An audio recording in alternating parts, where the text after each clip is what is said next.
दोस्तों, अगर आपने अभी तक हमारा चैनल सब्सक्राइब नहीं किया है तो यहाँ क्लिक करके हमारे चैनल को सब्सक्राइब करें और इस नोटिफिकेशन बेल को भी दबाना ना भूलें, जिससे कि आप हमारी आने वाली हर वीडियोस की नोटिफिकेशंस पा सकें।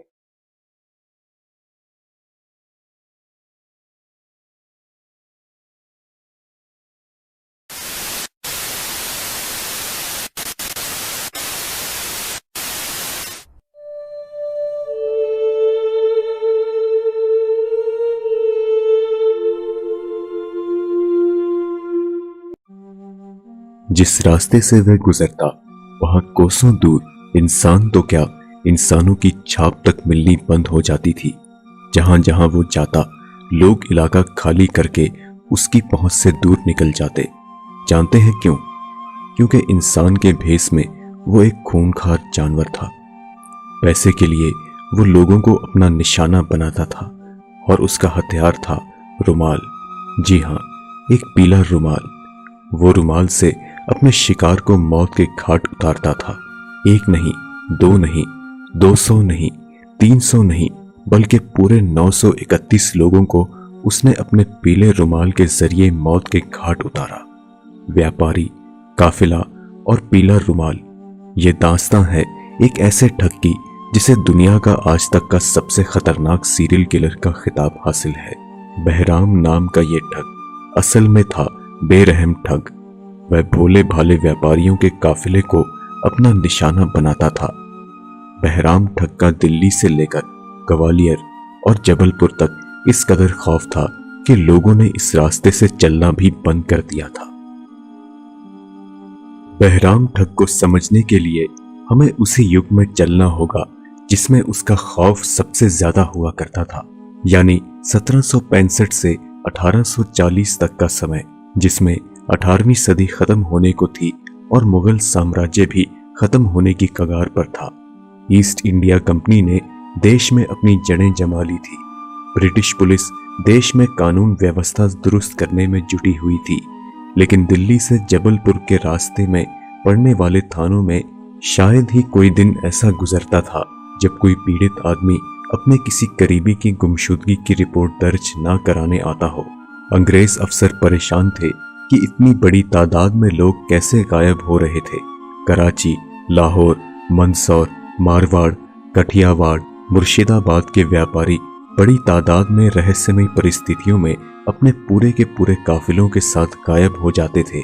लखनऊ की खूबसूरत तवाइफ हो, डोली में बैठकर ससुराल जाती नई नवेली दुल्हनें, या फिर बंगाल से इलाहाबाद और बनारस की तीर्थ यात्रा पर आने वाले दल, सभी रास्ते से गायब हो रहे थे। छुट्टी से घर लौट रहे ईस्ट इंडिया कंपनी के सिपाहियों की टोली भी अपनी ड्यूटी पर नहीं लौट रही थी। उनका भी कोई आता पता नहीं था। पुलिस की फाइलें लगातार गायब हो रहे लोगों की शिकायतों से बढ़ती जा रही थी, लेकिन अंग्रेज अफसर चाह कर भी कुछ कर नहीं पा रहे थे। आलम यह हो गया कि ईस्ट इंडिया कंपनी को एक फरमान जारी करना पड़ा, जिसके मुताबिक कंपनी का कोई भी सिपाही या सैनिक अकेली यात्रा नहीं करेगा। यात्रा करते समय सभी सैनिक एक बड़े झुंड में चलें और अपने साथ ज्यादा पैसे ना लेकर चलें। व्यापारी हो या फिर तीर्थ यात्रा पर निकले श्रद्धालु या फिर 4 धाम की यात्रा करने जा रहे परिवार, सभी निकलते तो अपने अपने घरों से, लेकिन कहां गायब हो जाते ये एक रहस्य ही था। काफिले में चलने वाले लोगों को जमीन खा जाती है या आसमान निकल जाता है, किसी को कुछ समझ में नहीं आ रहा था।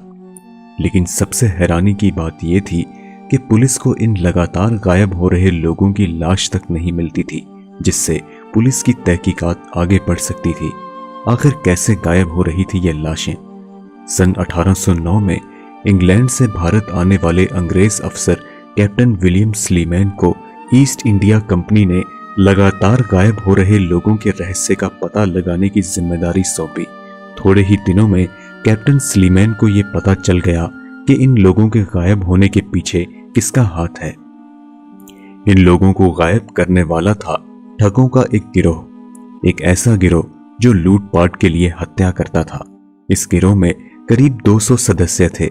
इस गिरोह का मुख्य था बहराम नाम का यह ठग, जो हाईवे और जंगलों पर अपने साथियों के साथ घोड़ों पर घूमता रहता। उसके निशाने पर होते थे व्यापारी, अमीर सेठ और वैश्याएं। हर वो शख्स जिसके पास धन दौलत होती थी वह ठगों का शिकार बन जाता था।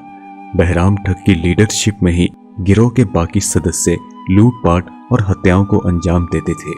ठगों के खिलाफ विलियम स्लीमैन ने पूरे उत्तर भारत में एक मुहिम छेड़ दी। ईस्ट इंडिया कंपनी ने विलियम स्लीमैन को ठगी एंड डेकोइटी डिपार्टमेंट का इंचार्ज बना दिया। इस ऑफिस का मुख्यालय स्लीमैन ने जबलपुर में बनाया। स्लीमैन जानते थे कि जबलपुर और ग्वालियर के आसपास ही ठगों का ये गिरोह सक्रिय है। ये दोनों ऐसी जगह थी जहां से देश के किसी भी कोने में जाने के लिए गुजरना पड़ता था। साथ ही साथ इस इलाके की सड़कें घने जंगल से होकर गुजरती थी, जिसका फायदा ठग बड़े आराम से उठाते थे। एक तो इन सुनसान जंगलों में किसी को भी निशाना बनाना आसान होता था, साथ ही साथ अपने शिकार का काम तमाम करने के बाद यहां छिपना भी आसान था। विलियम स्लीमैन ने जबलपुर में अपना मुख्यालय बनाने के बाद सबसे पहले दिल्ली से लेकर ग्वालियर और जबलपुर तक के हाईवे के किनारे जंगलों का सफाया कर दिया। इसके बाद उन्होंने डिटेक्टिव्स का एक बड़ा जाल बिछाया।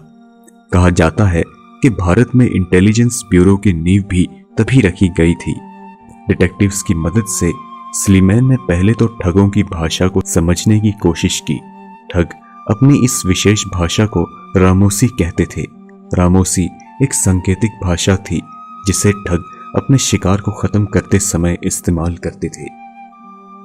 करीब 10 साल की कड़ी मुशक्कत के बाद कैप्टन स्लीमैन ने आखिरकार बहराम ठग को गिरफ्तार कर ही लिया। उसके गिरफ्तार होने के बाद उत्तर भारत में लगातार हो रहे हजारों लोगों के गायब होने का राज खुला। एक ऐसा राज जो सिर्फ उस बेरहम गिरोह को ही मालूम था। गिरफ्तार होने के बाद बहराम ठग ने यह बताया कि उसके गिरोह के कुछ सदस्य व्यापारियों का भेष बनाकर जंगलों में घूमते रहते थे। रात के अंधेरों में जो भी व्यापारियों का काफिला जंगल से गुजरता, नकली भेष धारण करने वाले ठग उनके काफिले में शामिल हो जाते थे। ठगों का ये गिरोह धर्मशाला और बाबड़ी इत्यादि के आसपास ही बेहद सक्रिय रहता था। काफिले के लोगों को जब गहरी नींद आने लगती तो दूर से गीदड़ के रोने की आवाज आने लगती। ये गीदड़ की आवाज पूरे गिरोह के लिए एक सांकेतिक आदेश होता था कि अब काफिले पर हमला बोला जा सकता है।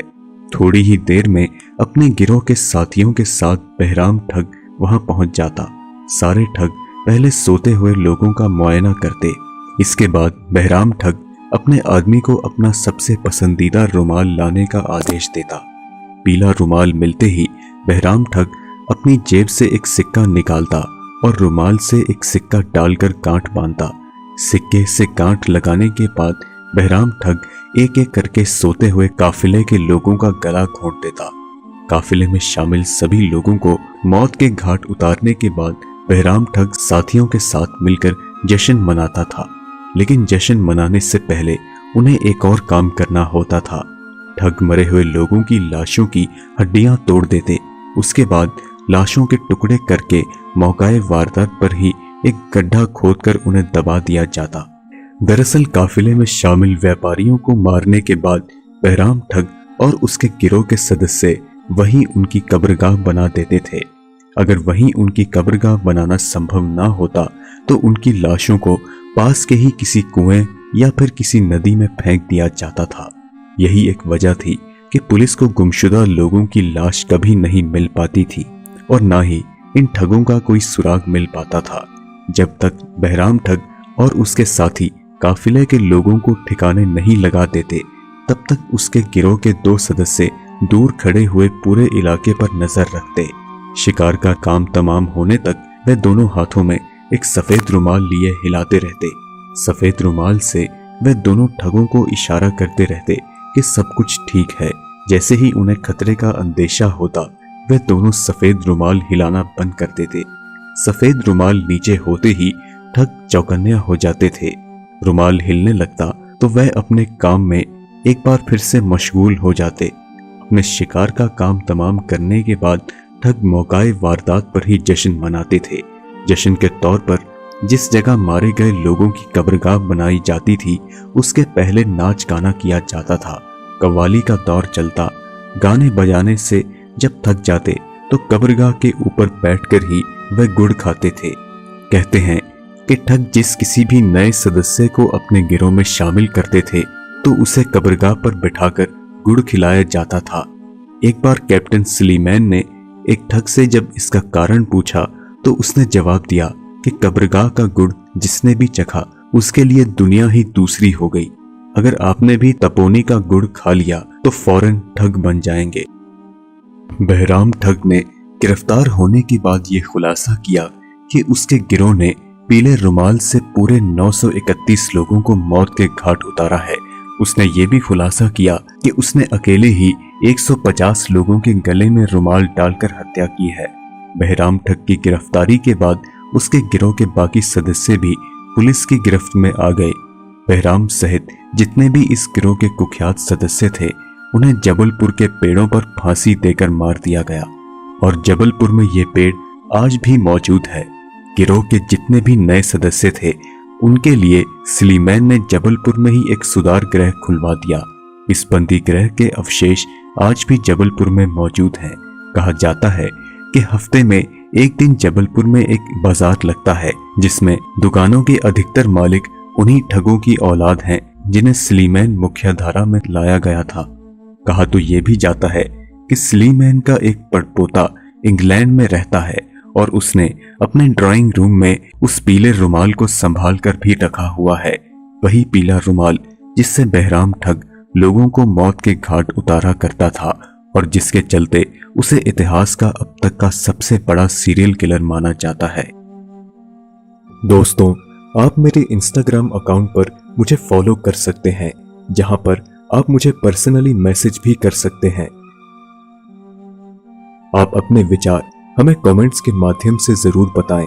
अगर आपको ये वीडियो पसंद आई तो इसे लाइक और शेयर जरूर करें। हम जल्द ही आपसे अगली वीडियो में मुलाकात करेंगे। तब तक के लिए इजाजत दीजिए।